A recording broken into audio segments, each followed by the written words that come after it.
Hello, everyone. Um, so I think we're going to start now. Just checking the participants. This is the first time we've done a webinar event like this at Flat Time House. So if there's any kind of glitches or anything, please excuse us. The event is being recorded, so please be aware of that. The only cameras being shown there will be the speakers of the event, so don't worry about looking bored in front of your camera. You can get away with that. Yeah, so my name is Gareth Bell-Jones. I'm the curator and director of Flat Time House. And this is the first event to coincide with the launch of the Archive of Destruction website, which has been put together by Jes Fernie after over a decade of work and research in the area.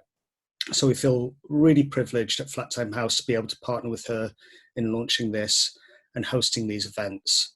There's going to be a book launch later in the year and another event similar to this one with different speakers on the 14th of July.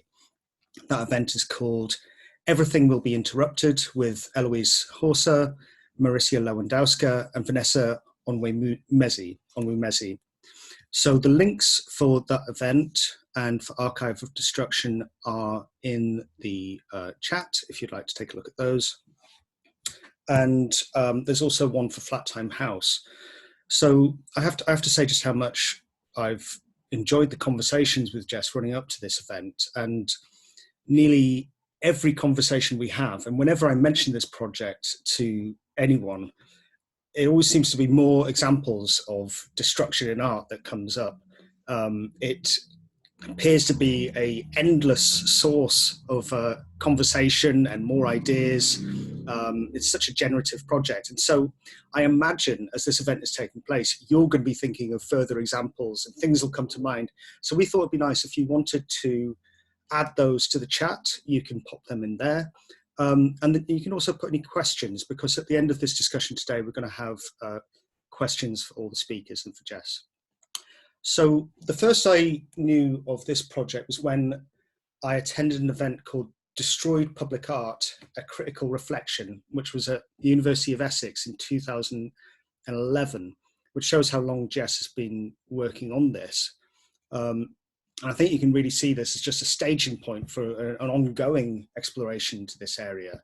I remember from that event just how excited I was at the potential of the project and where the research can go. And so it was really amazing when we were able to have Jes Fernie join us at Flat Time House in a residency with the John Latham Archive in 2019, where she was exploring various connections with John Latham's thinking. So for those who aren't familiar, Flat Time House is a space in Peckham in southeast London. It was the home of a conceptual artist called John Latham, who died in 2006. And it opened in 2008 as a gallery with a program of exhibitions and events exploring Latham's continued legacy and his ideas, as well as a centre for alternative learning, including the John Latham Archive, art publishing, and an artist residency space. There's more information if you follow the link in the chat. And John Latham's work has a real clear connection with this idea of destruction, because he was known for, I suppose, chopping up and burning books primarily. That's his Observer series from 1959 onwards, but also more dramatically with his Scoob Tower ceremonies from 64 to 68, where he burnt towers of books and was involved in the Destruction and Art Symposium with Gustav Metzger and many others like Yoko Ono. But then in other kind of more tangential ways, such as his Clare Hall Hospital placement, where he showed his crashed car, where he nearly killed himself in an accident, and x-rays of his collapsed lung, which he showed at the Hayward Gallery in 1970, or the time he flooded a basement with his Big Breather engineering project in 1972. But it's with these books as a medium that he's primarily known. And I think there's an interesting connection with what John was doing when he was chopping up books, because he was thinking about the book metaphorically. He wanted people to question received orthodoxies and think reflectively, intuitively for themselves. And this is something I think which Jes is using with this archive of destruction. She's asking us to question what is meant by the term destruction and how such an archive can be constructed. It's not pretending to be comprehensive, has a huge range of forms, changes over time, or it will do, and the terms by which destruction are interpreted are so unexpected and broad, from fear to boredom. Incredible group of writers, and it really is just a real pleasure to be involved. So to run through how today is going to work, Jes is going to do a brief introduction next, and then we have speakers Maja, Bekan, and then Kristina Norman, and then there's space for a discussion with any questions, which will take place at the end about 12:45. So if you've got questions, then we will be looking at them, and you can put them in the chat there. So I'm going to hand over to Jes Fernie now. Jes is an independent curator and writer based in Essex. She works with galleries, architectural practices, and public realm organisations on public programmes, commissioning schemes, exhibitions and residency projects across the UK and abroad. She writes and lectures extensively and has worked with a broad range of organisations, including Manchester International Festival, Tate, Pier Gallery, Serpentine Gallery, Turf Projects, Icon Gallery, Milton Keynes Gallery, REBA, Arts Council England, London Cathedral, St Paul's Cathedral, and the RCA. She is Associate Lecturer at Central St Martin's and a board member of Matt's Gallery. She launched the Archive of Destruction in 2021. Okay, thank you, Jes. I'll hand over now. Thank you so much, Gareth. That was really, really lovely. This project, as Gareth says, has been a total joy to work on, not least because I've been able to work with Gareth and Mary at Flattown House. And I have to say, it is incredibly rare as a freelancer to be able to work with an organisation on such a kind of open and broad and generous terms. So thank you for offering me that. So as Gareth says, this is the first Archive of Destruction event. I'm really, really happy and excited to be joined by two artists whose work is in the archive. That's Maja Bekan and Kristina Norman. Maja's joining us from New York, where it is 7 o'clock in the morning, so we have big thanks to Maja at this awful hour. And Kristina's from Tallinn in Estonia, and Gareth's in South London, and I'm in my Essex shed, so this is a truly international setup. I invited Maja and Kristina today because I think that both their work does the most incredible job of communicating what it is that I'm interested in exploring in the archive. And that is the incredible ways that public art can become a kind of catalyst for conversations around political and institutional and social environmental issues. Neither Maja nor Kristina's projects involve destruction in the most straightforward sense, i.e. obliteration, the way that we usually think of destruction, but rather address issues around erasure and removal and conjecture. And I'm really interested in the idea that public artworks can be destroyed in multiple different ways. And I'm using the term destruction, as Gareth said, in a really broad way. You'll notice that if you've looked through the archive. So to include breaking and ripping, humiliating, staining, removing, burying and kissing, amongst many other forms.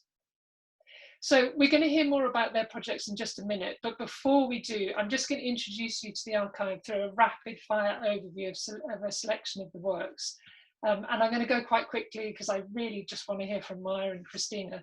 So apologies if it's a bit fast, but just to remind you that I've set the parameters of 100 years. So it's not a kind of 2,000, 3,000, 4,000 sort of historical overview. So it's modern and contemporary art that I'm looking at. It's a thoroughly unscientific selection, which is the result of a sprawling amount of conversations and journeys and research I've carried out over the last 10 years in categorizing the modes of destruction under headings like rage and fear and boredom and love. I'm playing, I think quite obviously, with the authority that's embedded within the categorization systems of many archives and collections, but also I'm just having quite a lot of fun. So here's my selection of artworks and images, and I've called this text "The Kids Will Eat This One," which is something a Liverpool-based artist proclaimed when William Turnbull's sculpture Angel was unveiled as part of the City Sculpture Project's exhibition in 1972. And I just love the sense of joy in this statement: the kids will eat this one, but also the idea of potential future destruction through ingestion.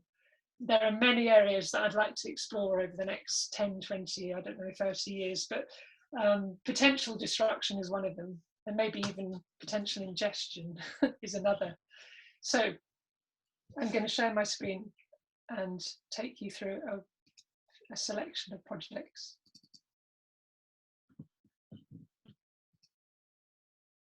View full screen mode.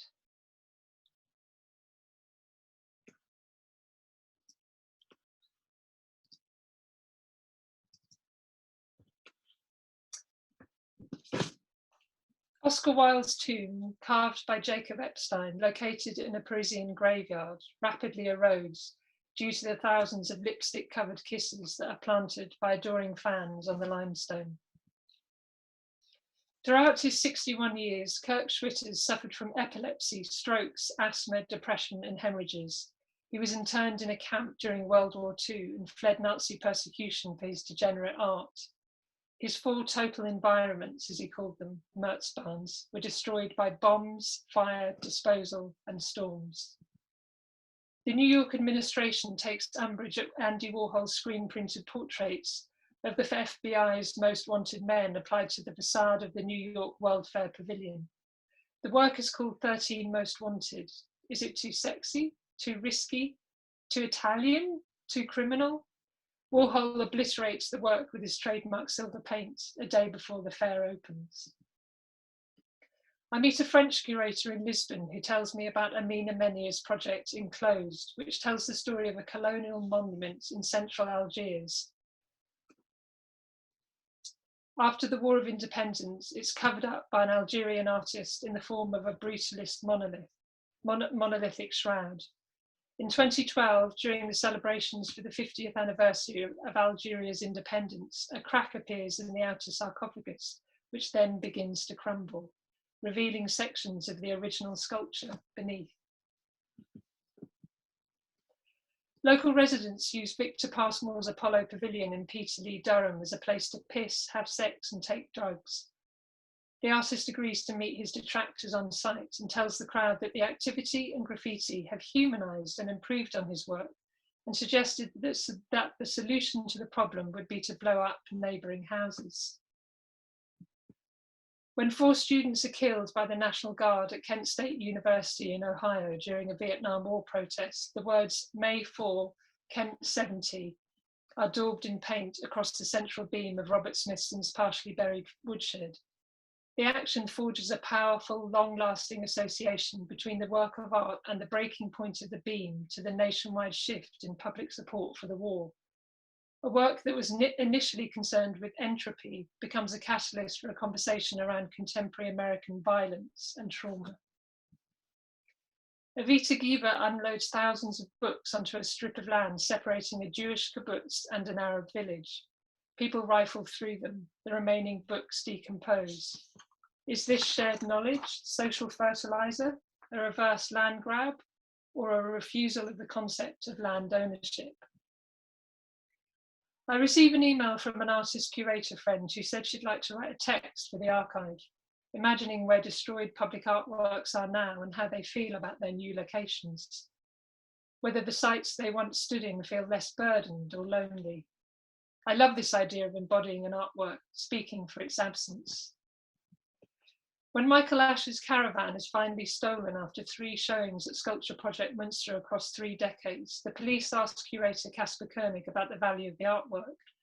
Koenig explains that the caravan was, and I quote, not art when it was not parked in one of its designated spots. Between midnight and 4 a.m. on the 27th of April 1979, 3 Brazilian artists belonging to the collective 3 Nós 3 run through the streets of Sao Paulo, placing plastic bags over the heads of the city's public sculptures, fixing them in place with a cord. Within a few hours, the authorities have removed the bags, but the memory of suffocation and the mass execution of revered leaders is forever fixed in the public imaginary. They become bodies whose identities have been stripped from them, echoing the lives of the disappeared of the dictatorship. I learned that the word acephalous means without a head. I visit Alison Wilding in her studio to find out more about a public sculpture she made for the River Wear in Sunderland 20 years ago. It was destroyed through erosion, malfunction, over-design, the build-up of debris, bombast, and wishful thinking. At some point in our conversation, she says, "But that not be right, I can't remember exactly what happened." I like the idea that I peddle half-truths, personal narratives, tenuous connections in the archive of destruction, and that this goes some way to filling the many gaps left by what remains undocumented and unspoken. David Hammonds takes a piss against a large-scale public sculpture by Richard Serra in New York. His collaborator, Darwood Bay, documents the performance and ensuing conversation with a police officer. Is it staged? Does Hammonds hate minimalism, Richard Serra's art, the bullshit of the art world, or is he just marking his own territory? When Katrina Fritsch's Yellow Madonna is installed in Munster Town Centre in 1987, her nose is broken, her eyes are scratched, she is daubed in graffiti, uprooted, sliced in half and decapitated, all during nighttime hours. During the day, candles and flowers are laid at her feet and bundled into her arms. I wonder to what extent these acts are gendered. I become interested in the concept of shame in relation to the destruction of public artworks and realise that this explains a lot when it comes to the lack of documentation about destroyed works. We're so desperate to tell the good story, the one with the sunlit photos, the smiley faces, and the moment of arrival. Our idea of success is wrapped up in all of this, that it becomes almost impossible to publicly accept a moment of perceived failure. Eric Flanders, leader of Bow Neighbourhood Council in East London, orders the premature destruction of Rachel Whiteread's house, calling it an excrescence. I later learned that Whiteread witnessed the destruction from her car, parked clandestinely nearby. Looking back, I'm shocked that I hadn't considered the emotional impact of this destruction, how it must have felt for all involved when the Fiat Hitachi earth mover took chunks out of the sculpture. Alfredo Jar builds a gallery in a small paper mill town in Sweden and burns it down 24 hours later. Outrage ensues. He wants people to see the worth of culture and fight for their right to access it. It works. I send some of my draft texts on artworks in the archive to the artist Eloise Horser. A few weeks later, we have a conversation in which she describes the type of destruction I'm researching as a kind of ascent, gathering action, and the project as a whole as a mechanism to amass an index of different reactions to the charge of sculpture. We agree that it's as if the works have a phenomenological relation to their location and the public that renders them both vulnerable and magically generously available for new inscriptions and ways of thinking. Michael Landy destroyed all of his belongings in a disused C&A department store in central London, including all the artworks he owns by other artists. I am touched to learn that when he tells Gary Hume about his project, Hume insists on giving him a better painting to destroy. I draft a press release for an artwork by Nathan Coley that I recently launched in the seaside town of Jaywick in Essex, England's most deprived ward, preempting its destruction. Like a parent who has let their teenager out at night for the first time, I am anxious and want to prepare myself for the worst. The work is never destroyed. It's not even tagged. But I get a call at 5 o'clock on a Sunday morning to tell me that the neighbouring house has been burnt down. I meet up with an old friend who reminds me that when Apollo 13 went missing for 3 days in 1970, after an oxygen tank blew up on board the spaceship, Nixon's advisors wrote a preemptive statement lamenting the death of the astronauts. When the astronauts made it home safely, the film statement was quietly shelved. I love the idea that these pieces of documentary evidence, this film, my Jaywick press release, concerning acts of destruction or disasters that never took place, create an alternative history used to mislead future generations and potentially create alternative narratives. I have a meeting with a museum director in Denmark who later emails me a link to a clunky YouTube video of a Giacometti sculpture which is lowered into the ground each night at 9 o'clock and reappears each morning at 9 a.m. in order to protect it from potential destruction. I consider how meaty the discussion is here around the subjects of vulnerability, fear, money, value, fame, paternalism, and the slow reveal of the female form. Nearly done. 24 hours after it had been installed, Horacio Zabala's 300 meters of black tape to mourn the public square was dismantled by police. The black sash encircling a major public building in Buenos Aires was a memorial to a group of 16 dissidents who had been brutally executed by Argentina's military dictatorship. 40 years later, in 2012, Zabala restaged the work. A curator texts me in a rush just before going to pick up her kids. "Did you see this?" she writes. "Trevor Parglin has just launched a satellite into space. It will burn up in the atmosphere in the future. This is future archival material. Does space art count as public art in your project?" Of course it does, I think. I'm delighted for this information. A few months later, the Nevada Museum announces that the satellite has been lost due to Trump's 35-day government shutdown.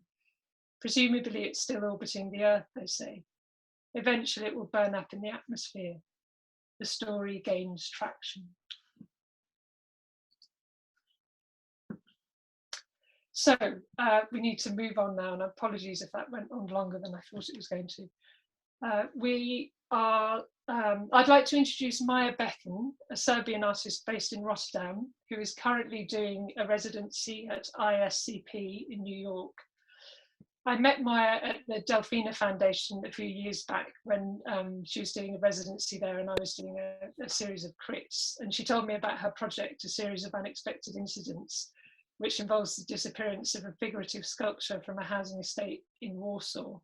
And I got really excited and immediately logged it as a potential project for the Archive of Destruction. And I'm so happy that she's now here today.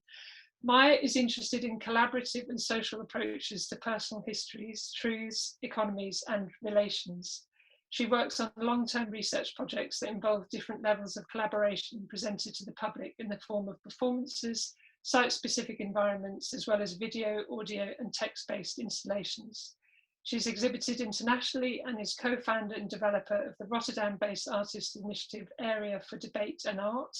In 2008, she established a long-term research project, P for Performance, as a way of using performance as a tool to investigate collective intimacy and performance as a stage of knowledge production. Maja, over to you. Thank you, Jes, and good morning, everyone from New York. First, I just have to thank both of you, Gareth, for hosting us today and just for including the work in such an amazing project. It's a true pleasure just to go through your archive, and I really enjoyed it a lot. So I hope everyone will get to know a bit more about it. I think today I will talk about the work that kind of took, as I refer to it, as a 3-year performance. It started in 2014 and kind of culminated with a big exhibition in 2017. And I thought I will share with you maybe first part of it, like and backstage behind. So I think maybe that's kind of interesting. So as always, it takes a bit to kind of arrange things. Okay. So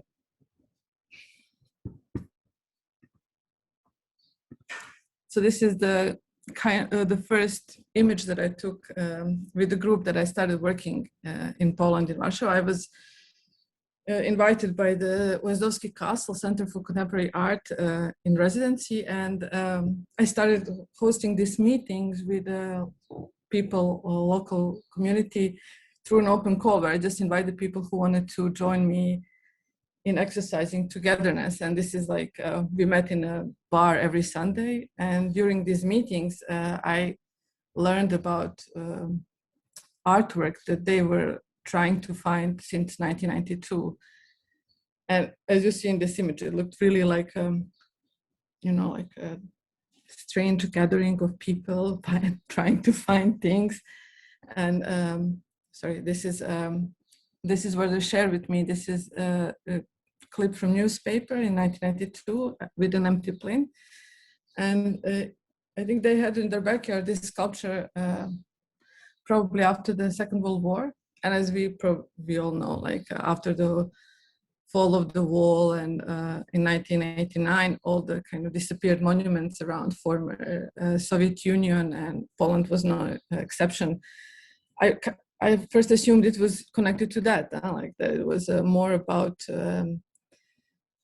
some history from Soviet Union. But then I realized through conversation with a group that it was a sculpture of a young boy that they grew up with, and it was by Alphonse Carney, and that they were really fond of it and they wanted it back. So the whole our kind of relationship and work actually was driven by this idea of the group that they would like to find it and have it back, which if we talk about public art and what art can do, I thought it was so fascinating to work with people outside of art that were so eager to get their art back, and also the ownership of the art. And I thought it was just interesting to actually see where that can lead us and what we can do with it. And so I started in 2014 with organizing a constructed situation with the group, trying to find it. And I have to say it was almost like working on a kind of detective novel and kind of Agatha Christie kind of work, because there was nothing to find. Like the image you see was the only image I had of any kind of information about the sculpture. So there was nothing on website, there was nothing in archive. We didn't know where it was. We didn't know where to look for it. And the more we kind of digged in, the more it was clear that we lacked information. So this is like the image of the square in 2014. So it was this empty plane and like a regular kind of neighborhood behind Marshakovska Street. And so this is what happened. Like I organized the different moments with the group, like learning together from, discussions around the sculpture itself, to visits to different museums, to trying to find it. And I'm just going to show you a bit of images from that. Like this is our visit to actual museum of Alphonse Carney in Białystok, and where we tried to find actually any information about the disappeared sculpture. And, that even kind of heightened our conspiracy, because we couldn't find anything and they were very reluctant to tell us much. So we continued, I think, for the most of the 2014 looking for it, just to, to be able to see it actually for me, because I didn't know what it was, how it was. And this is like a Carney museum where we managed to find it. Sorry if I'm a bit distracted, I just get a lot of texts. And this is the moment where we actually find the sculpture. I have to say that all the images you are seeing are made by the group that I work with.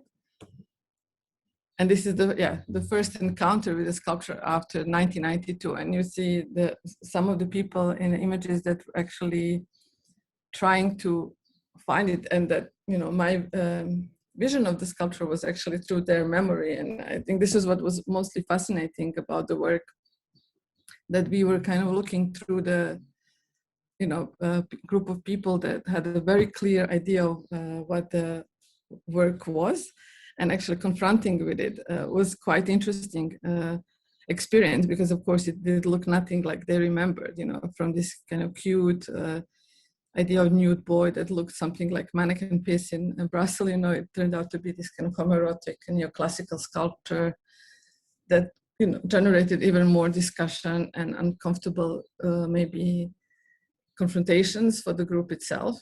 Also, I have to say that the group was mostly comprised of people, middle, like retired people from 60 to 89. Actually, people that had time to work with me during these 3 years and had kind of space in their lives to socially engage with such a long kind of processual work. And like, it's, you know, it's always such interesting thing to talk about this work, because there is not like one work that happened during these kind of 3 years. Many things occurred, and it's very difficult to show them all. But I think what I most interested was the theater play we worked on for the 2 years, that was based on remembering all the things we did together, and it kind of, yeah, it was focused on talking about our own ideologies about it, about art, and or in a way a kind of identity. So because, you know, like historically, I think Poland is so interesting, and I'm also, you know, not Polish, so I'm like, I had to work with people that I didn't speak language with, and I had to use, you know, English to engage, and they had to kind of use second language. So it was quite an interesting collaboration and friendship that developed during this time. So this is like a stage of the for the play that evoked kind of the idea of empty plane, and this is a few images from play itself, where it was kind of envisioned as a collective gathering, as I say, you know, to kind of use intimacy as a potential for something to happen, for knowledge to be produced. And what it was quite nice is actually how the whole work was based on their own improvisation and their own memory of the sculpture, also the quest for it and idea of what contemporary art and public art is for community. And I think that was, for me, you know, so interesting to kind of understand actually what public art can do and what it can be, and also for group to kind of go through this journey of, you know, like never, for instance, visiting a contemporary art museum and then suddenly being part of it and feeling at home in it and kind of feeling the ownership. I think that was such an interesting shifts that were happening with the work and possibility of, you know, such a long work. And I think there are a lot of interesting aspects of when I think about, because like whole idea of the project was actually to give this sculpture back to them, which was impossible. You know, like we found it after a year in the storage, hidden among the shelves, you know, and the museum that took it actually to protect it from community was not willing to give back the original, and the group itself did not accept to have a copy because that was not their sculpture. So there was a lot of these interesting moments, and you know, through these moments of gathering and looking for it, we also learned all together like what is important actually for us and for me as an artist and for them as a public, and how to address all these issues. And you know, like during the process of accepting that, you know, the sculpture will not be back, I was able to at least give them something like which was you know, this kind of recollection of it, but also to give them sculpture in exhibition. So when I had the show at the end, I was, and this is actually how it looked. So it's the sculpture is called Kazik, and it's from 1928 from Alphonse Carney. And you know, they were able to visit it and to kind of enjoy it for the duration of the exhibition, which was the only way we could kind of get it back and yeah, and enjoy it together. So this is, I don't know if I'm on my 15 minutes or not, but I think it was kind of, for me, this kind of way of working and talking with people, you know, people that are often outside of art or on borderline, it's always what drives most of my work. And I think what I really enjoyed here was that, you know, this extreme desire to have artwork back and the ownership of artwork. And I was also looking through the archive, and just you showed Richard Serra's work, and I was thinking all these discussions that were in New York about, you know, artwork that people were not happy with it and they wanted to remove. And this kind of extreme also opposite of people like really wanting their work back, and then, you know, institution, you know, claiming the kind of safety of the work as the reason not to give it back. And then this empty plant is still in Olandorf Square in Warsaw. I mean, it was so interesting, like as a journey to kind of understand how far we can push these limits, and like what is the role of institution as well, and what is the kind of public position on it. So I think this is for me actually what public art is all about, actually, discussion and negotiation of like each other in a way, so what it can do. And yeah, I think this is what I have to say now. Thank you, Maja. Sorry, I went all over as always. No, that was absolutely perfect, and I love the way that you kind of took us on a journey through the journey of the work. Thank you. And it really brought into kind of sharp focus the fact that so many of the projects in the archive are about a sort of really long-term narrative. It's not about a standalone work of art that is launched and installed at a certain date and then, you know, is deinstalled at another date. And I love the way you talk about the work as a performance, you know, because I keep saying the artwork, the installation, the performance, the project. I'm never quite sure how to talk about it, so I'm going to call it performance now. And then the issues around ownership and memory and institutional control. Perfect, brilliant. Right, let's move on to Kristina. Kristina, and apologies for running a bit late, but it's all just too good. We will go on a little bit after 1 o'clock, I think, just to get a little bit of time for questions.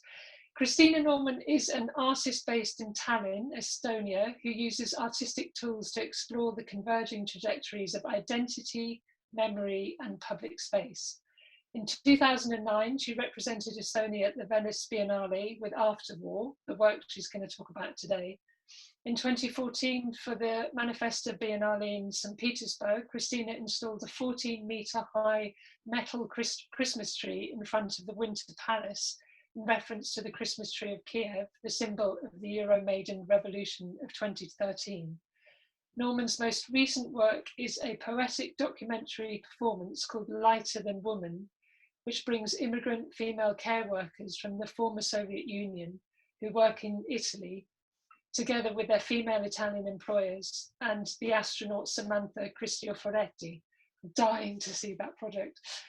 Kristina is currently working on a collaborative project called Orca Delirium with artist Bita Ravasi and curator Corina Apostol to represent Estonia in the upcoming Venice Biennale. And I have to say, After War holds a really special place for me in the archive, as it was one of the first works that I saw that kind of set me along this path. So thanks for that, Kristina. Over to you. Thank you so much for inviting me to be part of this project. I'm really fascinated to be in this fantastic company of artists and artworks.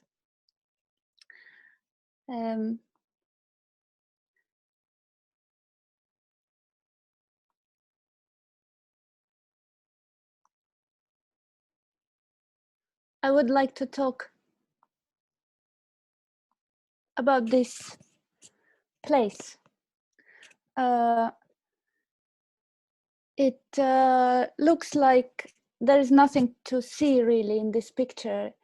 It's just an ordinary park or a square. But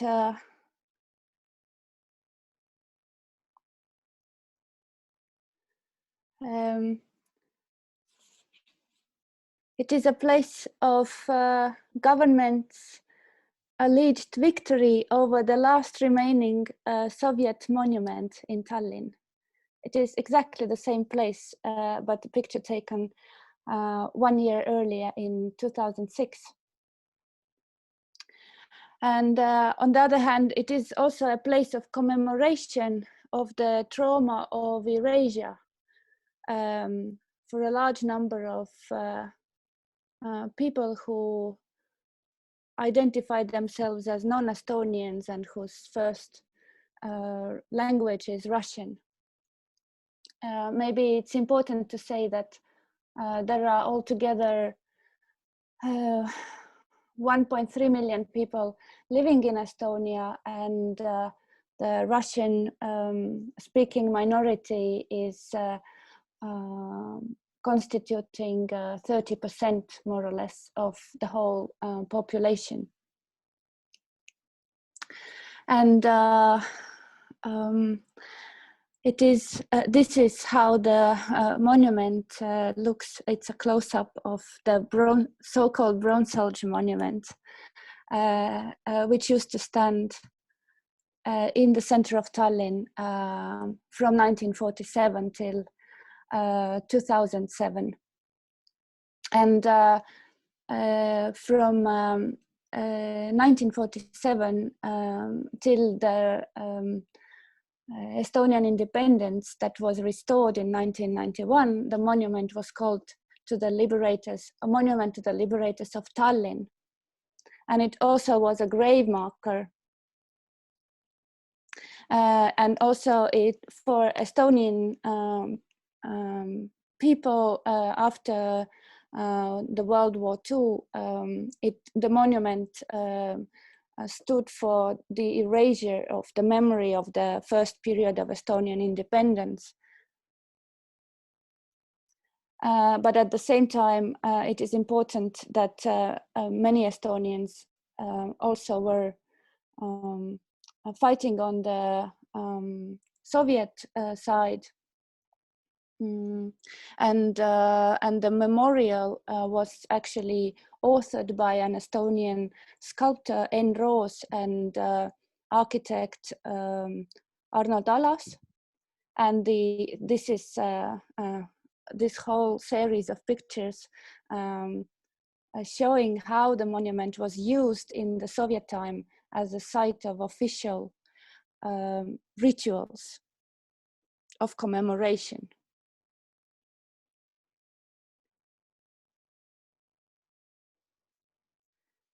So as you can see, there are very top-down orchestrated events, very pompous, because they stood for the official ideology and official historical narrative.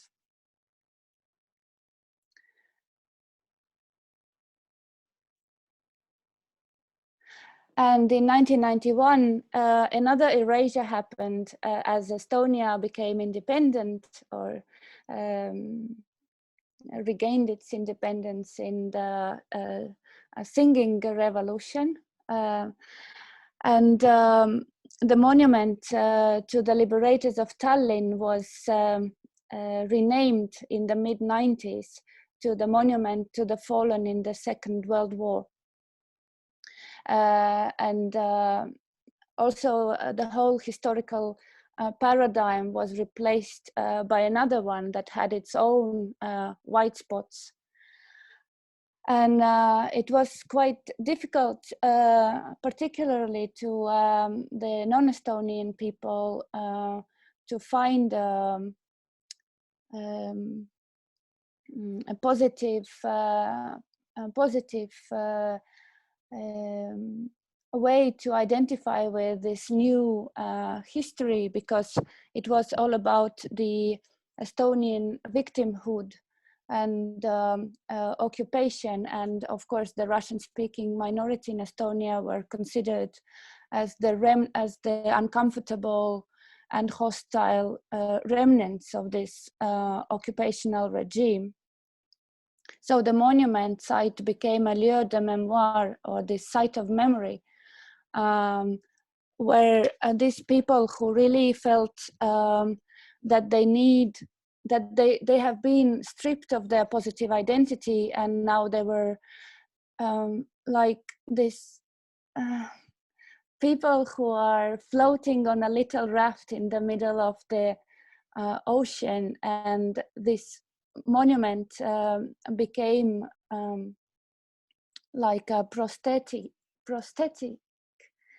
prosthesis of memory.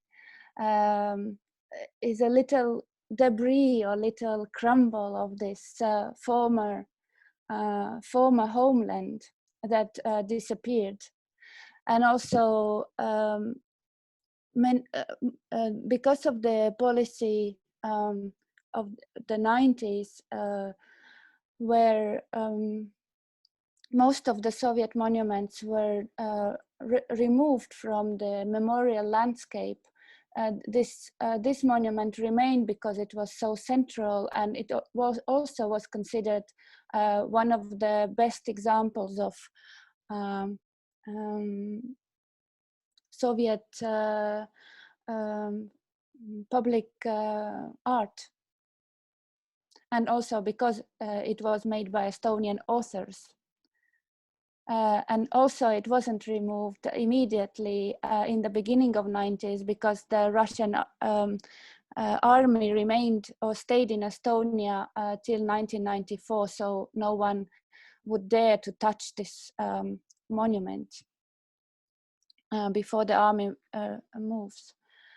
But then all this is really an interesting part, because this whole rituality of the 9th of May, the Victory Day celebration, which was the usual day when all these Soviet time rituals were taking place in front of the monument, but also now in the re-independent Estonia, people continued this rituality in front of the monument, but now it wasn't this top down, it was rather this kind of grassroots fantasy about what this rituality could be.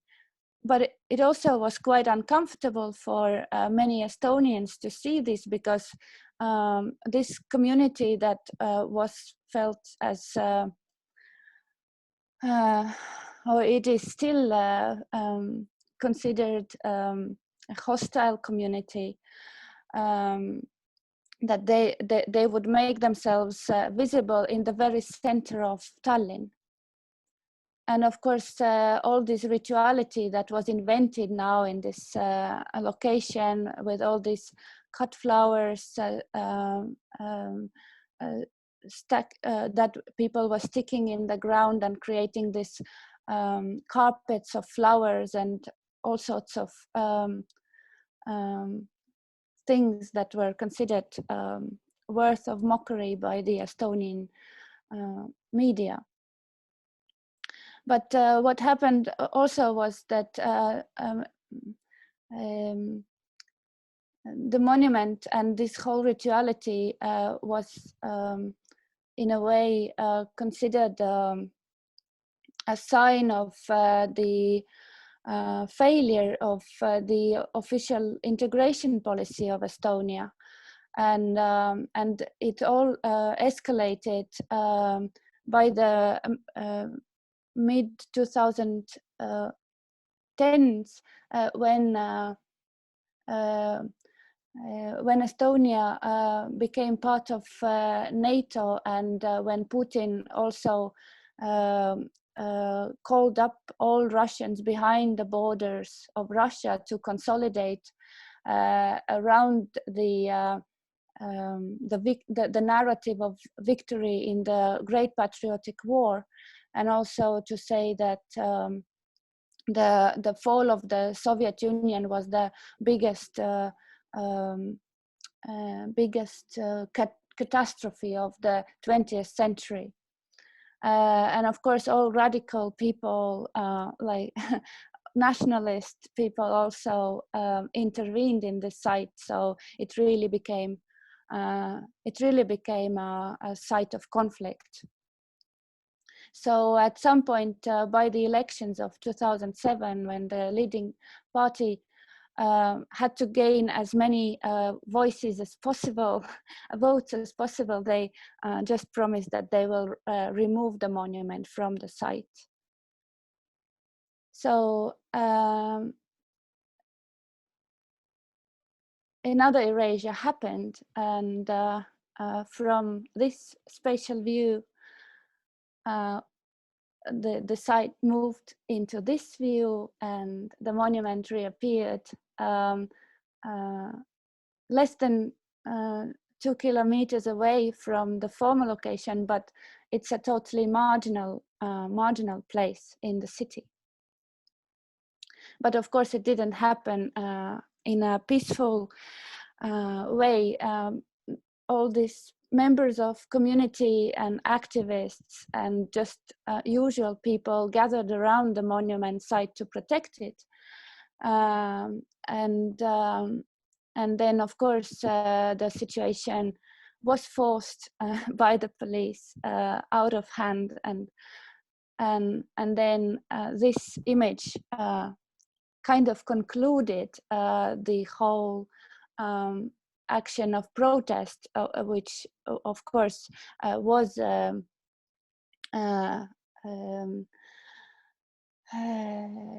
also very much about rioting and looting in the shops, and but the fact is that there were also many Estonians who joined in this carnivalesque party. And this image was created of the whole Russian-speaking community by the main newspaper called Postimees. It showed this photograph with a title, The Face of the Week, Unknown Russian Scum. And this was the image that was communicated internationally also by the government, and the whole victory over the monument was presented as a successful police operation. And of course, the former location of the monument was now proclaimed a usual park, and 9th of May, which for Russian community was the sacred day and the victory day, was now called officially Europe Day, which is meant to celebrate the peace and unity in Europe. And 2 years after these events, another erasure happened. And I came with a golden effigy of the monument to this usual park, where people were gathering, even though the monument wasn't there anymore, and they still continued sticking flowers in the ground and making these flower carpets. And this whole rituality suddenly was reinforced by the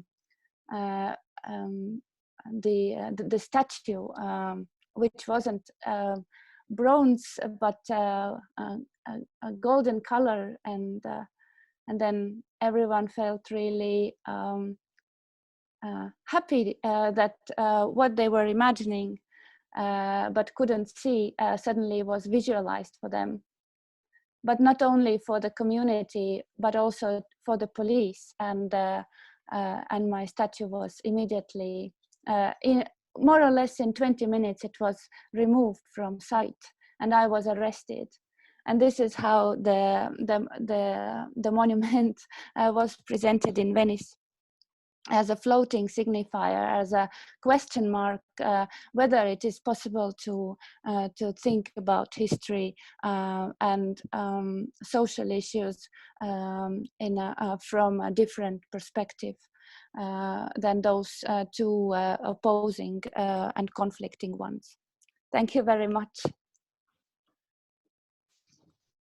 Thank you so much, Kristina. That was just a fascinating narrative, and sort of I mean, I obviously put you both together for a reason, but I think there are even more connections than I had initially thought through. I mean, obviously the ones about erasure and memory, you know, destruction and the relationship of destruction to erasure, memory, ownership, but also fantasy. I thought that was really interesting, Maja, you know, your connection with the people having this idea of what that little sculpture stood for in their mind, that memory. And then Kristina, your connection to fantasy, that was really, really interesting. Thank you so much to both of you. I'm just so happy that I've kind of got you together, and we've got these narratives kind of playing a dance with each other. That's brilliant. as expected, hurrah, every event I do goes over time. This has gone over time, but what I want to say is if anyone has any questions, if you'd like to put them in the chat, that would be great. I'll kick off with one and we'll aim to finish maybe in 5-8 minutes. So the first question I have is quite a simple one, but one of the premises I've based the archive around is the idea that the artworks in the public realm are never finished. They're always in a process, a kind of ongoing process of materialization, connections, kind of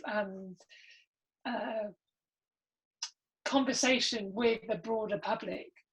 And I'm just wondering if you think of your performances or projects or artworks as something that is finished, or if something else happens to that the nude boy or to the Red Army soldier, do you think of yourselves as an artist who would continue that narrative, or is it put to bed, or how do you relate to those artworks now as sort of finished artworks or not? Maja, let me start with you.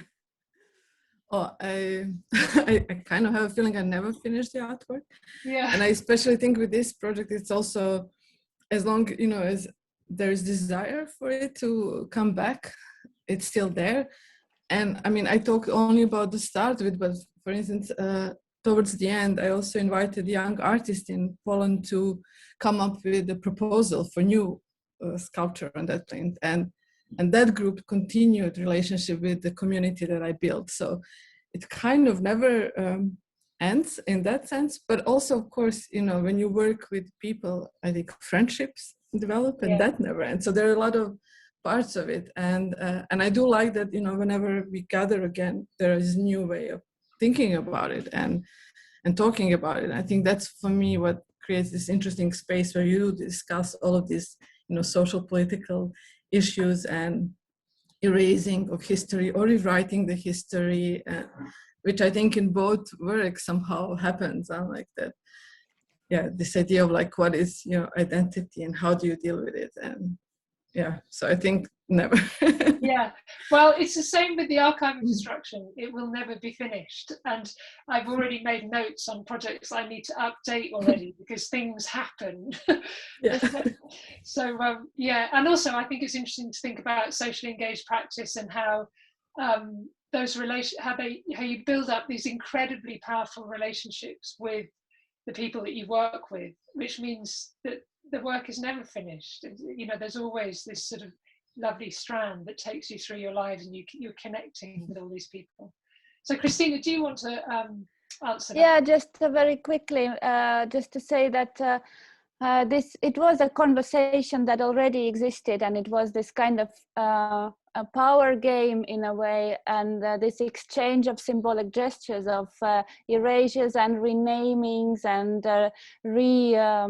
arranging the memorial site and so on and so on, and all these carpets of flowers were like also a gesture to kind of reclaim the space. And also, and of course, my intervention was just a sentence in this long conversation, and it still continues because now it's almost like it's 14 years since the relocation of the monument in 2007, and still on the 9th of May, even in this Corona time, you would see people going to this new location of the monument, but also the old location. So the place still keeps this energy and this kind of memory of what happened to the community, and yeah, so it's an ongoing thing. And of course, every year something new happens, and new meanings also kind of stick to my intervention as well. Perfect. That was such a nice way of putting it, the idea of your intervention being just a sentence. And that really came through with your presentation, the fact that you had this incredible build-up to this narrative. And then you had sort of 1 minute on you installing your sculpture and then getting arrested.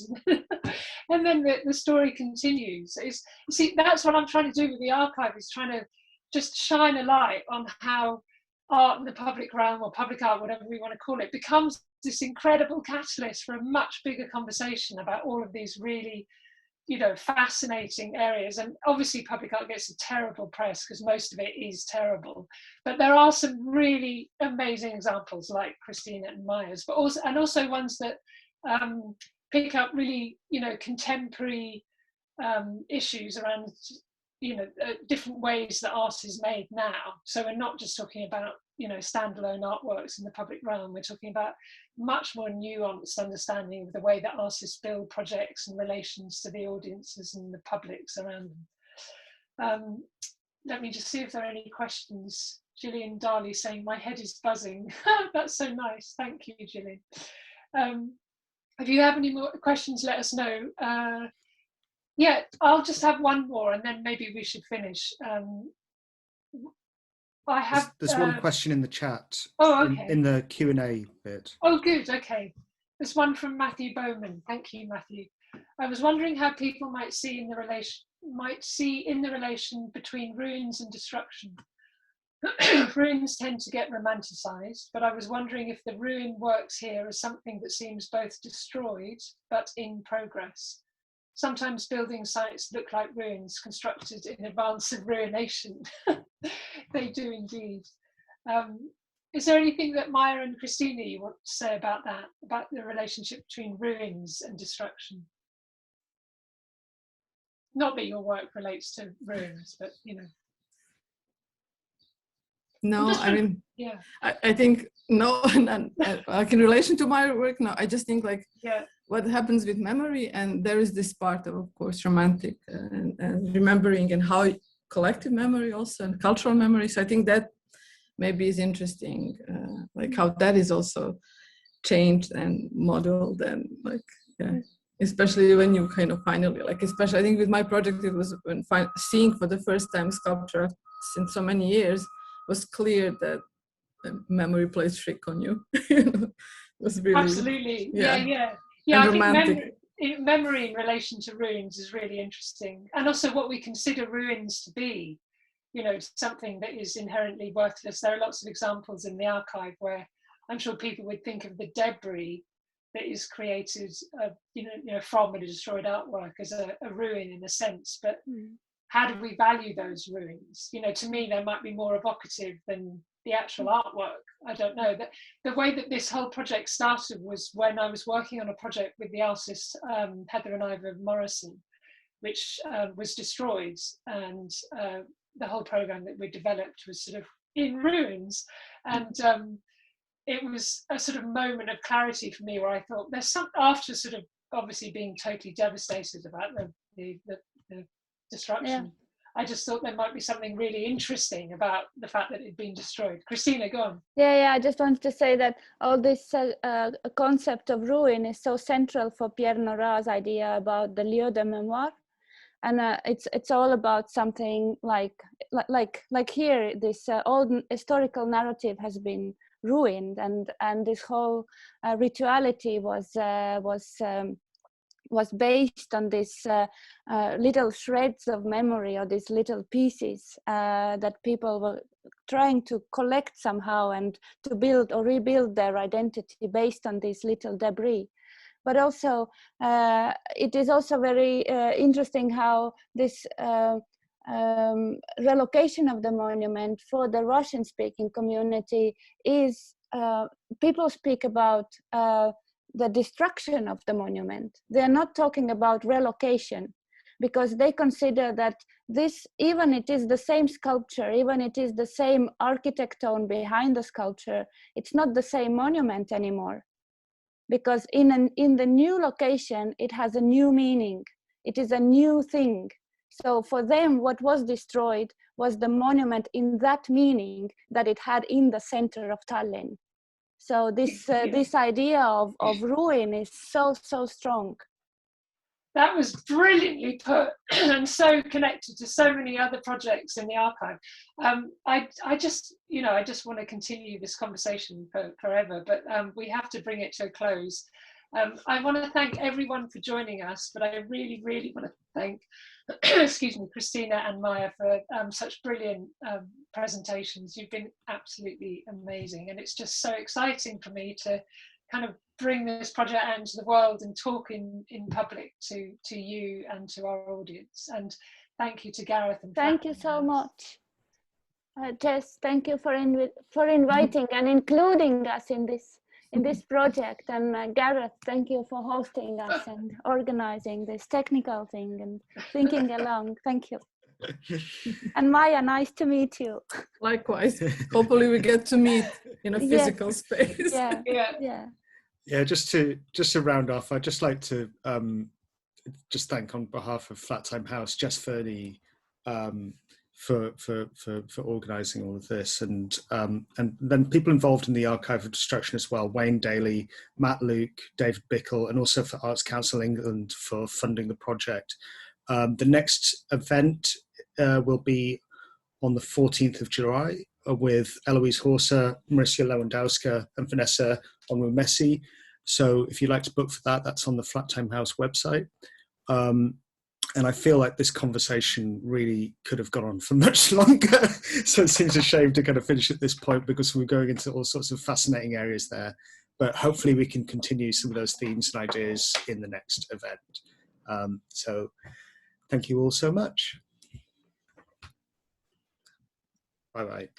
Bye-bye.